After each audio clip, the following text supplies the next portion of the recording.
Bensonhurst, Brooklyn boy. Yes, sir. Okay, so this is what I don't understand. So your mother's Jewish and your father's Italian. Yeah. That must have been quite a house. Well, the thing is, my mother was raised kind of like by Italians. So she fit right in. You know what I mean? She was cursed in Italian, cooked Italian. So she was like kind of more Italian than she was Jewish, But I had a whole Jewish side of the family. Comedy club, that's where I started. It was an improv. Right. Then I took over, there was a topless show, and then there was a female impersonator show. So I was running it, making a lot of money, a lot of tips. Those are the days you could still, I wore a tuxedo. You still had to pay, to get a good seat. Right. And that's where I started acting. Of course, I was working with a lot of comics. Bill Maher, Richard Were you the Belzer. MC? No. I just was seating people in the back of the room. But they would say, hey, you know what? I'm doing this little short film. Why don't you come and do this? Kevin Pollak, he said, come on, do an HBO special. I played a bouncer in his thing, and it was just fun to me. It was fun. I never read a script, never did anything. I flew myself to L.A. I had a ball. Literally a cliche. I got literally high from doing it. So it was meant to be. You didn't seek it. Did not. It wasn't on your mind. You're a basketball player from Brooklyn. You ride that train, then you go to Vegas, you ride that train, then you start to get little roles in L.A. Little roles, yeah. And you wind up in two of the biggest monster hits in modern television.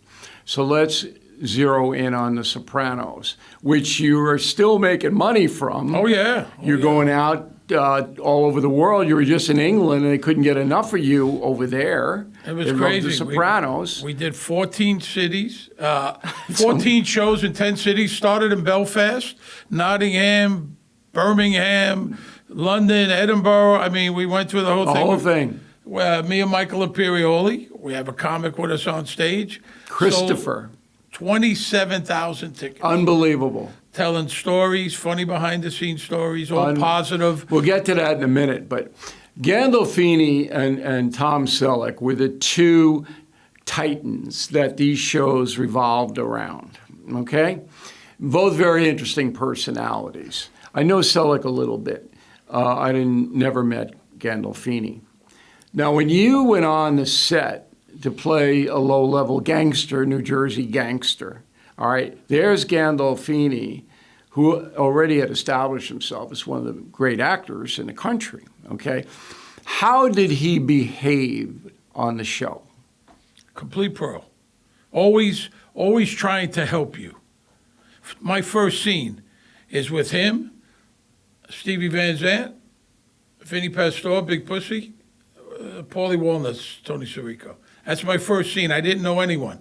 A lot of these guys knew each other. Yeah, I sure. came in the second season, at the beginning of the second season. I knew no one. Said hello, did the scene. Jim is trying to help me. I'm supposed to be intimidated, scared. He's helping me. I was green. I had work, don't get me wrong. I had done, a bunch of stuff, but, this is a different level. Boom. I did a few movies, and he's trying to help me. He's yelling at me, screaming at me. He's trying to get me where I need to be. Once I do that, the scene's over. I'm one of the guys.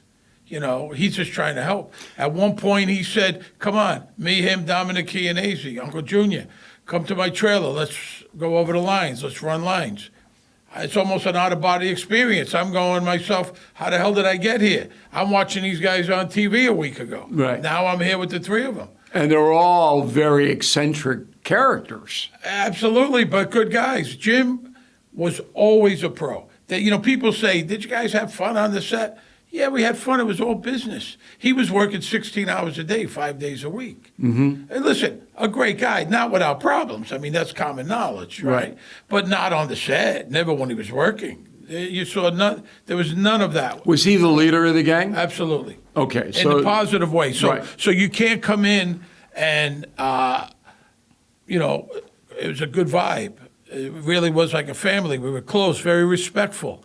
Nobody could come in and be disrespectful to one another. That wasn't flying here. All right. So Gandolfini was kind of like the chief of police if you want to use a bad. Well, I mean, but kind of by example, I mean, he was the guy, But it was such an intense program. Did you guys have any laughs off camera? No, absolutely. We went out constantly. I mean, we enjoyed every moment. I mean, those guys, Michael, Jim, were in their late 30s. I was my early 40s. We went out. We were like playing for the Yankees. Where do you go in Jersey? No, here. Oh, in New York. Yeah, we all lived in Tribeca, back at the Battery so Park. you're running around. All over. At the end of the show, the run of the show, did it wear you guys down where you're going, oh my God, how long can we keep this up? It's so intense. I don't think so. I think every single person would have continued to do that show. Jim was getting burnt out, and David. And when David Chase came to us and said, this is going to be the last season, everyone said, Everyone okay. knew. Everybody, and everyone said, okay, that's fine. I mean, whatever you want, you took us here, you're the boss. I mean, Jim did most of the heavy lifting. Sure. I mean, there's he no was life. a plot line guy. And Gandolfini died a short time later. Well, no, the show ended in 2007. Jim died in 2013. Okay, but that's not a long period of time for men that age. And he died in kind of mysterious circumstances. No? No, he took his son to Italy, and he died of a heart attack. I mean, there was no. Were you nothing surprised? Like that.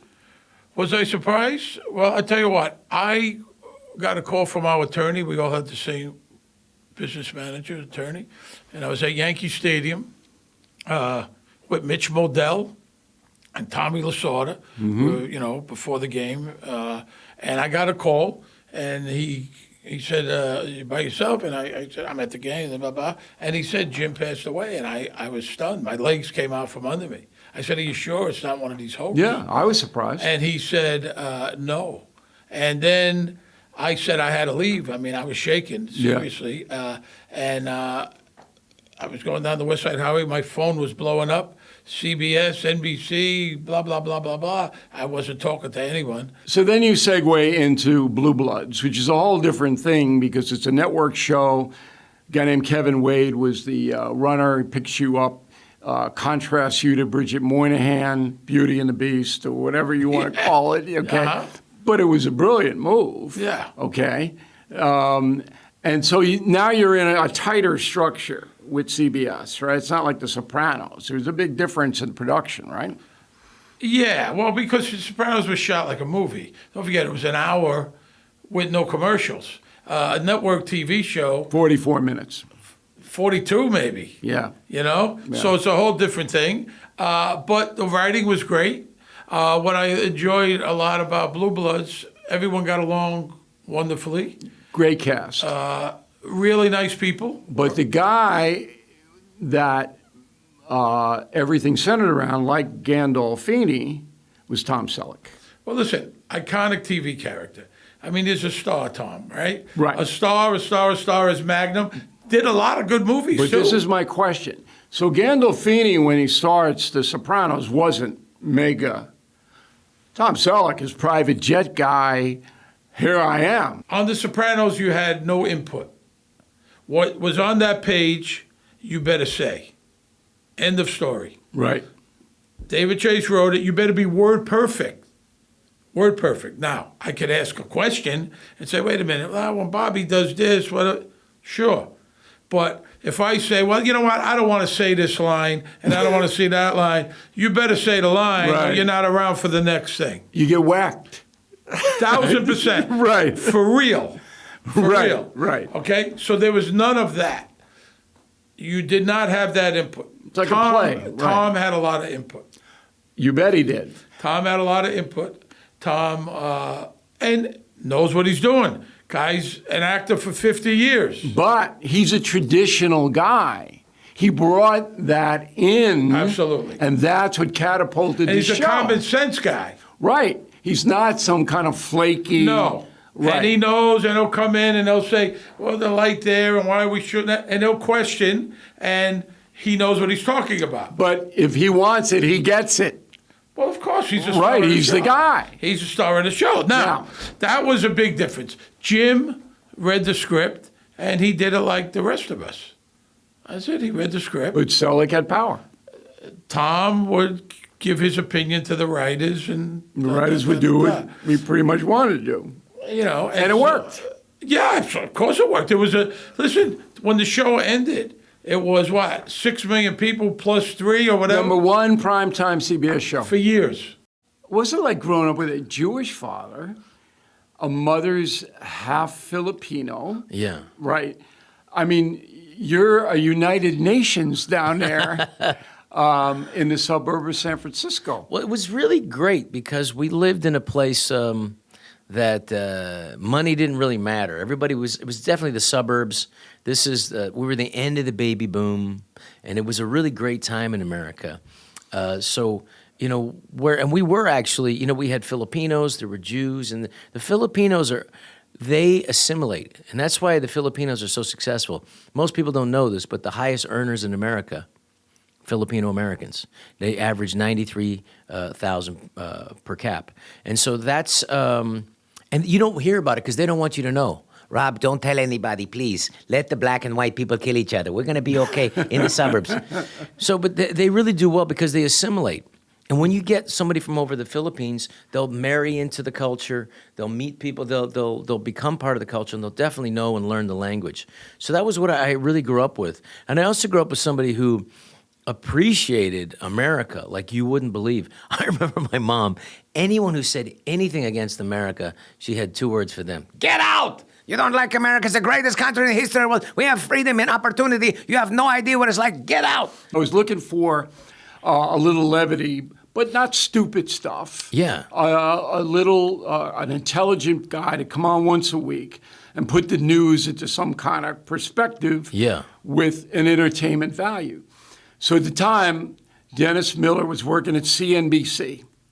Wow. And he had an hour show with a monkey. No one knew why the monkey was there. But Miller would talk to the monkey, and the monkey would just run around. Yeah. Okay? Well, the show did not work. Okay? And Imagine that. That would kill now. They killed the show. Yeah. So I run into Miller in Manhattan, where we are now. And I didn't know him, and I said, I like the monkey. And he lit up, because everybody hated the monkey. Except me, I liked the monkey. Yeah. And then I said, would you mind if I maybe got your agent? And no, Miller. He just blew it off. So I went to the head of Fox News, a guy named Roger Ailes. And I said, look, I want to put Miller on a weekly basis, and if he works, you have to give him a contract, but we'll give him 3 or 4 weeks to see. He goes, is that the guy with the monkey? I said, yeah, but we don't have to hire the monkey. Okay, we're not going to hire the monkey. We'll have a few bananas, all right? So Miller will fill it home. So the rest is history. That's fantastic. I brought him on, and then we toured. That's right. Those tours were great. You guys were ahead of your time. It was amazing. No, because you got to have. It was pre-podcast era. Where you guys got to actually. People would come out and you would actually get to. They would get to hear people that they listened to, and it was a wonderful reaction that preceded this whole era. Why do you think that the Trump administration is so vilified by the Kimmels, the Colberts, the network news? Why do they hate him so much? I think it's liberal women that have lost their minds are controlling these men, and these guys have no more balls. Oh, I thought you said they changed. You were going to change. So Kimmel has no balls. Kimmel is ballless. He's been deballed by his wife. His wife is the head writer of the show. She used to be an assistant writer. Now she's the writer, and I think that's completely ruined him. I do. I mean, I'm sorry, Jimmy. Maybe I'm wrong, but I think I'm right. 30 years at 60 Minutes. 30 years the man survived at CBS. I survived about 8 months at CBS. He's 30 years. Anyway, let's begin with older folks, Americans. Okay. And they watch CBS now. And it's not anywhere near what it was. What the deuce happened? Algorithms. That's my short answer. I mean, technology. The fact that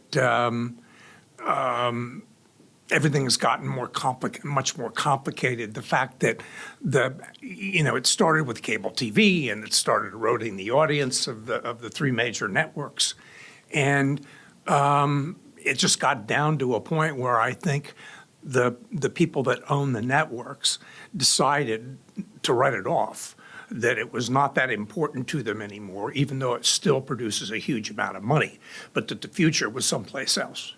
But the budgets dwindled, and people had to do with what they got.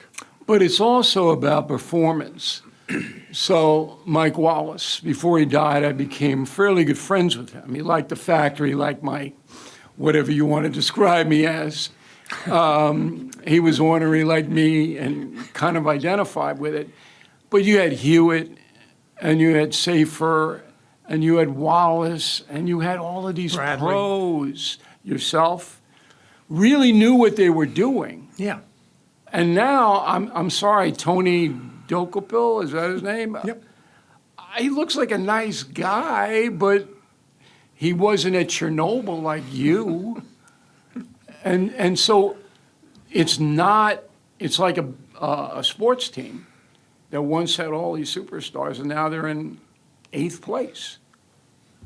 Yeah, it's the one thing that all the people that you mentioned, Ed Bradley and Leslie, we all had we had successful careers at CBS News before we got to 60 Minutes, and we had all been either overseas or in Washington covering the White House or one of those places. And there was a level of experience that doesn't really still exist. I mean, those positions are occupied, but everything has changed. And I can remember when I told Jeff Fager that I was going to leave or that I was going to retire. And he says, well, what are we going to do? And I says, well, you go out and find somebody who knows how to write and is a good reporter. And he said, they aren't out there. It's true, there's no minor leagues. I can remember when I was tapped to go to 60 Minutes, I thought this was fantastic. And I expected to a lot of people would just come up and say, that's really great, I'm really happy for you, whatever the thing. Right. And then you realize after a while that not everybody was happy that I got this job. Right. There were other You were people, more competition. There were other people that wanted it. Right. And so then you've all of a sudden made a bunch of enemies.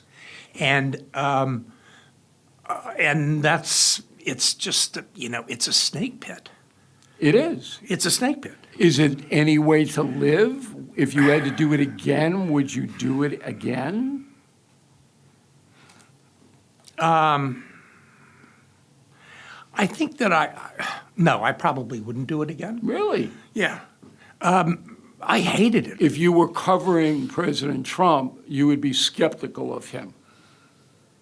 Well, I'm trying to be skeptical of everybody. Would you be fair to him?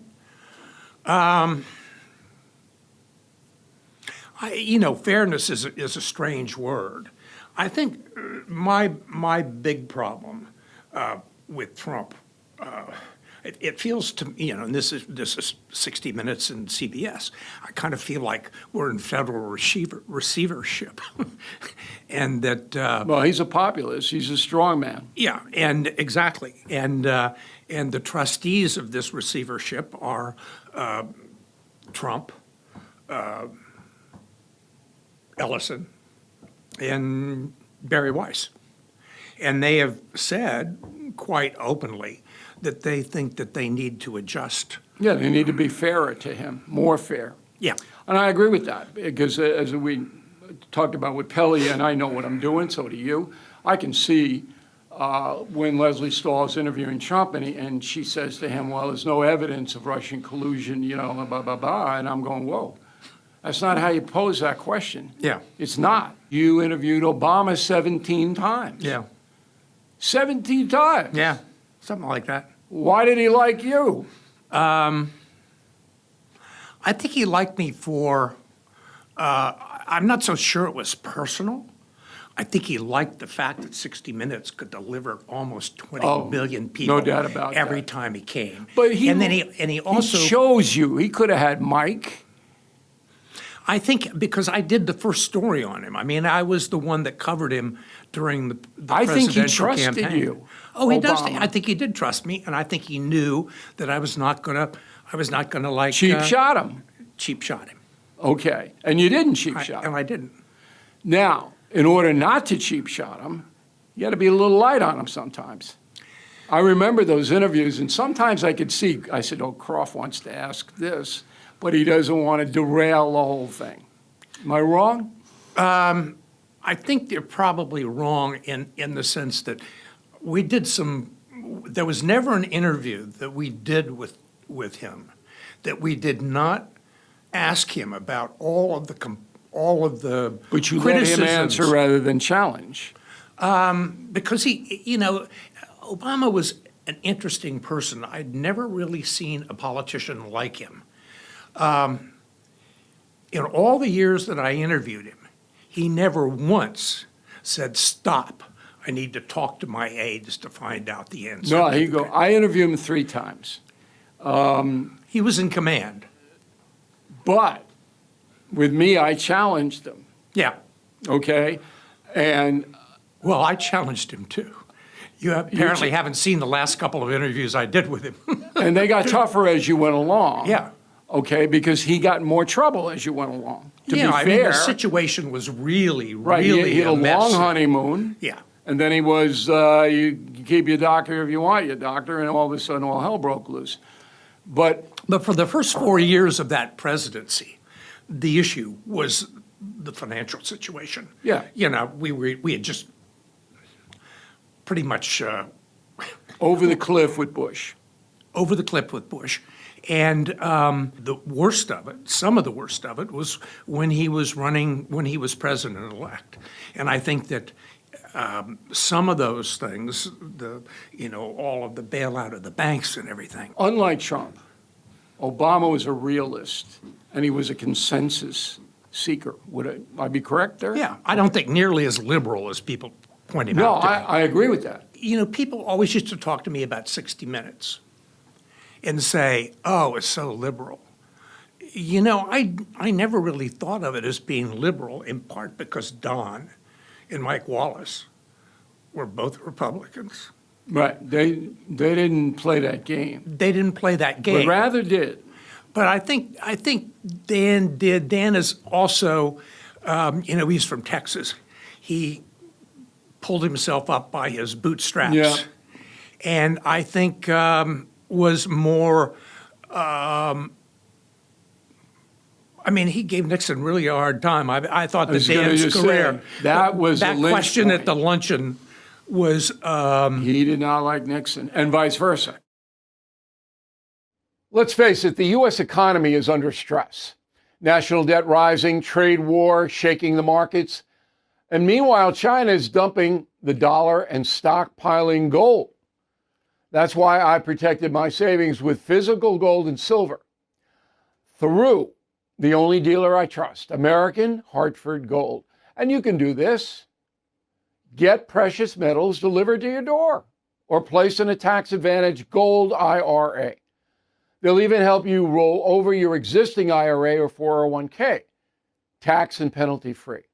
With billions in precious metals delivered, thousands of 5-star reviews, and an A+ from the Better Business Bureau, you can trust American Hartford Gold as I do.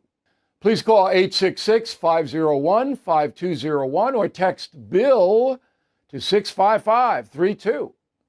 Again, that's 866-501-5201 or text BILL to 65532. So the word imminent is the problem here. 100%. It's the problem. Right. Because Americans, they want to support anti-terror measures. I think most clear-thinking people understand Iran is a terror nation. If it's not around, it's better for the world. I think they understand that. What they don't understand is, did we have to do this now? So there's two things I've learned. I'm 70, Vietnam has cast a great shadow over American foreign policy for a long time. Nobody wants to get into Vietnam. Iraq and Afghanistan have cast a long shadow over Mideast policy, and I can understand that. So everything we do, are we going down that road again? Right. And the answer is no. But we're not going to sit on the sidelines and watch Iran get a nuclear weapon. Imminent. Let me tell you what the facts are, and you tell me if it was imminent. So Jared Kushner and Witkoff are charged by the president to go to the Iranians and sit down and see if you can do a deal over their nuclear program. Now, they've said for generations here, all we want is peaceful nuclear power. Countries enrich that have nuclear power. Why should we be different? Why should we be second-class citizens? Why shouldn't we be allowed to enrich, like you do, for peaceful nuclear power? Well, the argument I would give back is that for about 20 years, you've been cheating. You have not tried to develop a peaceful nuclear power program. Your enrichment program is well beyond what you need for peaceful purposes. How do we know they've been cheating? Because they said so. That comes in a minute. It's been pretty clear the IAEA, everybody has caught them having enrichment capability beyond what you need for commercial purposes. The most you need for commercial purposes is 20% uranium. There is no commercial need for 60%. What does it take to make a weapon? 90. So 20 is the outside of commercial. 60 is threshold weapons, 90 is weapons. Trump says, go talk to the Iranians, and here's what he offered them. You can have a small enrichment program to save face. We don't want to humiliate you, but it can be designed to go beyond small, right? Right. And we will guarantee you spent fuel supply forever for free. And they turned it all down. Why? Well, because they don't want a nuclear power program. They want the capability to make a weapon because they're religious Nazis. And if you don't believe that, you're wrong. And those in the 30s who thought Hitler just was trying to get more German territory, trying to right Versailles, right wrongs, you're wrong. I don't know why people want to kill all the Jews, but Hitler did. I don't know why he believed the Aryan race had to be the master race, but he did. I don't know why these nut jobs in Iran want to purify Islam, but they do. I don't know why they want to kill all the Jews, but they say they do. And I think they would kill us. So that's where I'm at. Now, here's a provocative question. You've been in Congress more than 30 years as a rep 95. and a senator. I've been in journalism 50 years plus. I have seen, and I could be wrong because I don't sit there like you do, a deterioration, generally speaking, of intellect. I'm seeing really dumb people, people who don't know history. They don't really understand that if you don't punish criminals, then the criminals will commit more crimes. These are just basic things that in our country were givens for hundreds of years. And these people like Ocasio-Cortez, who went to Boston U, so did I, and her district is a butts mine. She doesn't know anything. And this woman's going to be the next, she beat Schumer. She'll beat him. Okay, Schumer's done. And when you listen to her, and she doesn't do interviews like this, she would never sit with me in a million years. No. Does she write books? She doesn't know anything. Well, have you seen that across Here's the what board? I've seen. When I first started this business, you got rewarded for problem solving and, sort of knowing what you're talking about. All the energy now is to loud, not knowledgeable, just loud. Right. Partisan. Fetterman. He's doing what people used to do without even being noticed. The only one.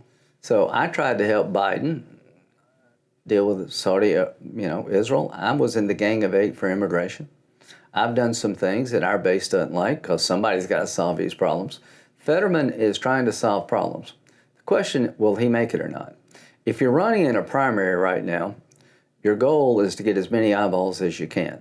And how do you get eyeballs in this world? Be provocative. Provocative is replaced intellect. Provocative is replaced problem solving. And what I want to do is to say, no, you don't have to be provocative to win. You actually can go to the Mideast enough. My knock is, why are you over there? We need you here. why are you supporting them over there when we're paying more gas prices here? And I say, the reason I go over there is I don't want another 9/11. The last time we took our eye off the ball over there, they killed 3,000 Americans. Then I end every conversation with this thought. Do you think if the Ayatollah had a nuclear weapon, he'd use it? Most people say yes. Well, let's make sure he doesn't do it. And how do you do that sitting over here? I make an argument for smart intervention. Well, you're a guy who you're a conservative Republican, but you're at least open to hearing the other point of view, and you have a frame of reference. Well, I have a frame of reference, which is history, and it goes back to what you just said. Why did people it's almost as if World War II never happened. Sure. If you stop people out on the streets, they don't know, and you ask them, name the Axis powers, have no idea what you're talking about. In a country who lets that happen, you'll wake up one day and wonder, what happened? Schooling. All I can say is the deterioration of curiosity, willingness to ask questions and try to the ability to solve a problem is getting harder because the reward is less. My friends at American Financing have a better way. They help homeowners tap into their equity to pay off high interest debt, with mortgage rates currently in the 5s.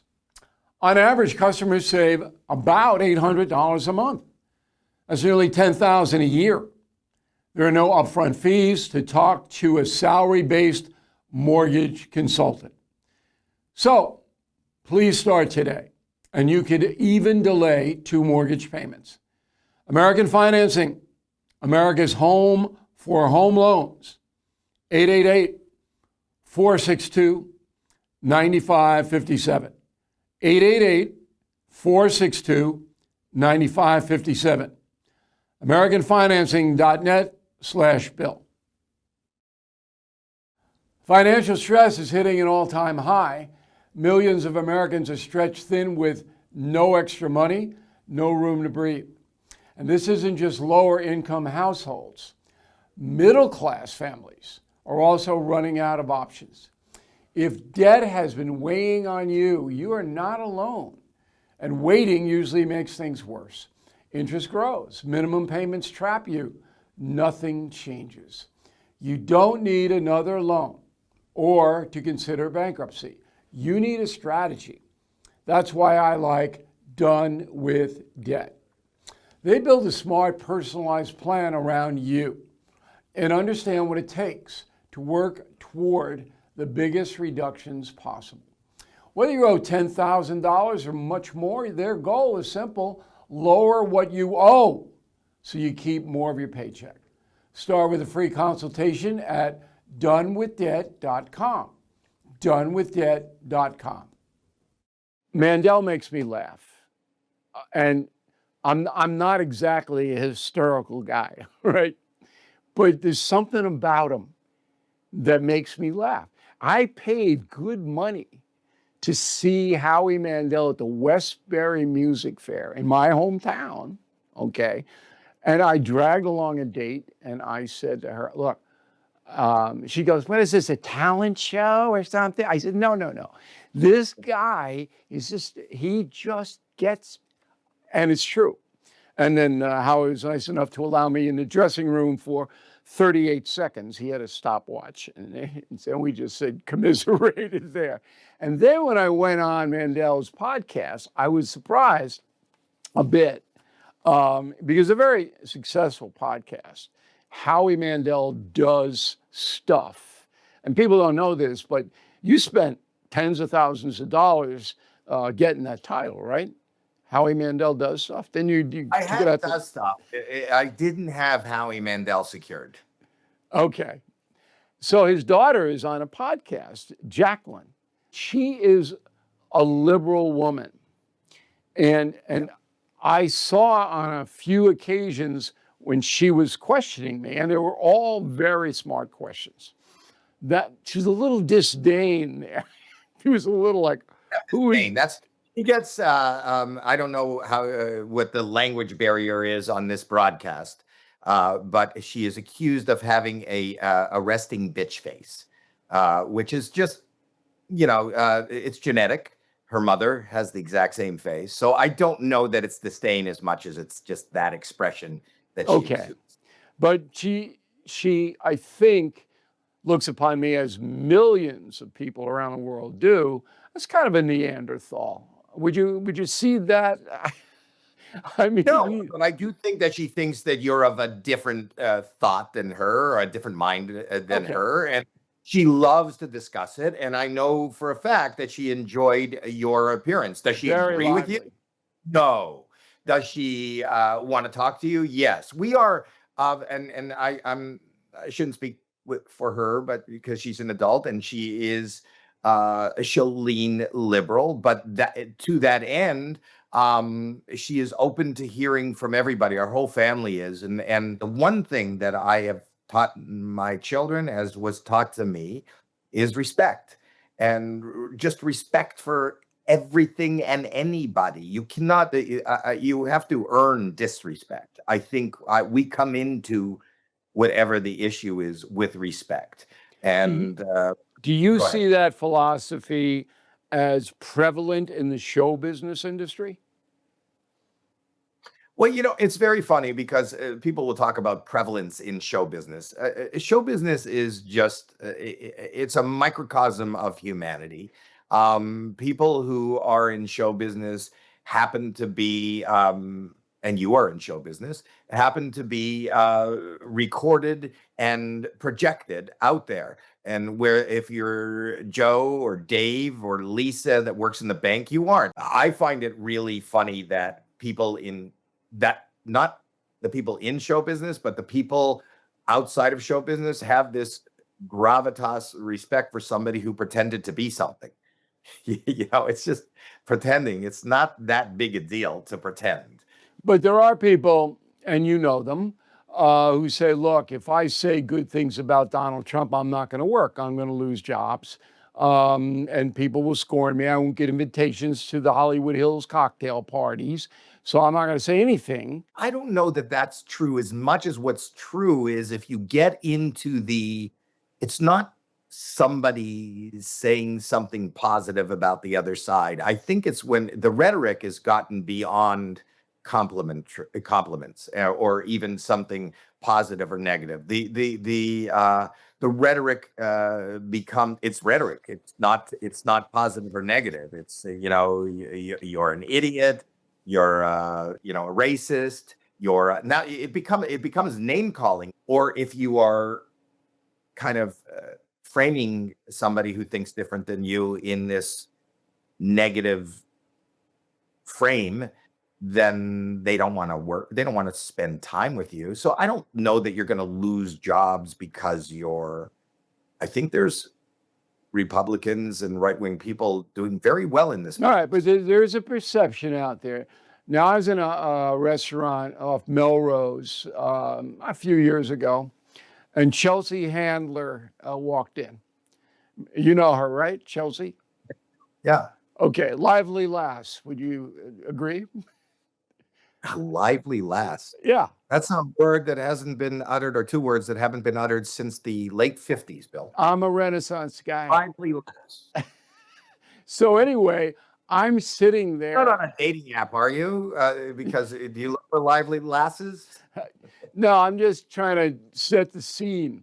So I'm sitting there eating my tofu on a Melrose Avenue, and she walks over to the table. There were a few other people with me, and she goes, "You're not allowed to be here in LA."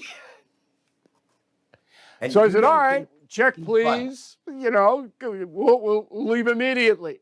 But there was an edge there that, oh boy, and that's what I was talking about. So that but you don't think she's just trying to be funny? I don't know her well enough. Maybe.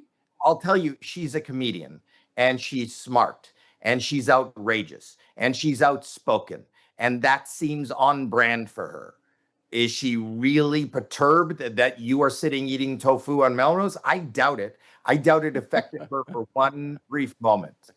I think she just wanted to give me a hard time. I have a hard time with my mental health. I have a really good life, but I have a hard time. But you know that comedy for me, and I believe, having a sense of humor is not the ability to tell a joke or to laugh at a joke.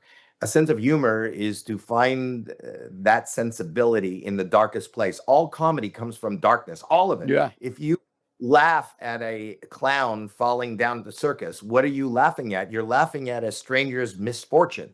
If you're telling a joke and two guys walk into a bar, it's not a joke unless something embarrassing, awkward, or horrible happens to one of them. That's the joke.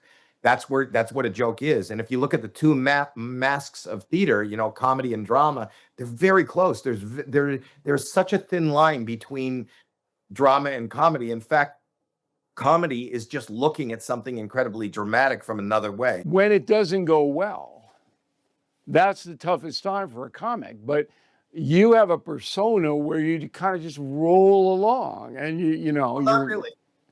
That's the persona. You see, the tough time. I've always used the analogy for me for stand-up. I love thrill rides. I love roller coasters. And if you look at what a roller coaster is, the higher you go, the faster you go, the closer to being dangerous or being killed, the better it is. I mean, if you like roller coaster and you just went on a little straight track that never went up or down a hill, you'd be bored. But your adrenaline is going when you're being dropped 19 stories. By the same token, in those moments when it doesn't work and your adrenaline is running and there's thousands of people who you've never met looking at you going, well, what's happening? That adrenaline, that excitement, that ability to try and reel them back and get a laugh or get them to, appreciate the moment is the joy, the thrill, and the excitement that makes me feel alive. David Letterman. So in '79, you did very well on Letterman. I opened for him a couple of times, and when I came to the Comedy Store, he was the MC in '78 and '77 at the Comedy Store. He had just moved out here from being a weatherman someplace in Indiana or Indianapolis. I don't know where he was a weatherman. So I was there like when he started, and to watch all these guys, we were all these young, dreamers, just who were, kind of mischievous little kids who found this clubhouse where all these like-minded people, semi-like-minded people were, got together and had fun. It was like the Wild West it was the comedy boom of the 80s. Actually, I did well on Letterman, but, for years and years and years, in the world of comedy, the toughest crowd are fellow comedians, and the meanest crowd to other comedians are comedians. And because when I started out, I used to use I was just this hyper guy that had a ton of props. And this is before, people would make fun of Carrot Top, who I think is actually brilliant and has the ability to hold an audience and his own room in Vegas all these years. And he designed, not only does he write whatever he's verbalizing, but he has to design and engineer these great little props. But I had props. This is before he even started. And I was a joke amongst the comedians. People loved brilliant wordsmiths like your friend Dennis Miller and other people, and monologists. And part of Letterman's top 10 list, sometimes I was mentioned as the joke. They go, and we'll make them go to a Howie Mandel. Right. That hurt me because you want your fellow. You want that prestige from the guys. I went and did Kelly and Mark in New York. You go look at page 6. Yeah, I saw it. I did a joke. I know. They don't care. They said I snapped. But I think that's kind of funny. That doesn't really bother me. And more people probably read these articles than saw the show. Well, so they think that I'm really sensitive about my age. I didn't snap, and I wasn't sensible about my age. I do snap. I did not snap there, and I didn't snap on TV, and I don't snap on the stage. But being on TV or being in front of a camera or being on stage is such a small part of my life, even though I do a ton and I post a lot of things. 99% of my life is not being recorded, like you. Yeah, but I'm boring and you're not. That's the difference. And we really, really appreciate you taking the time, Howie. It's very kind of you to do it. If we can ever return the favor, you just let us know, okay? Well, right back at you, buddy. If you ever need anything, I'm here. Thank you.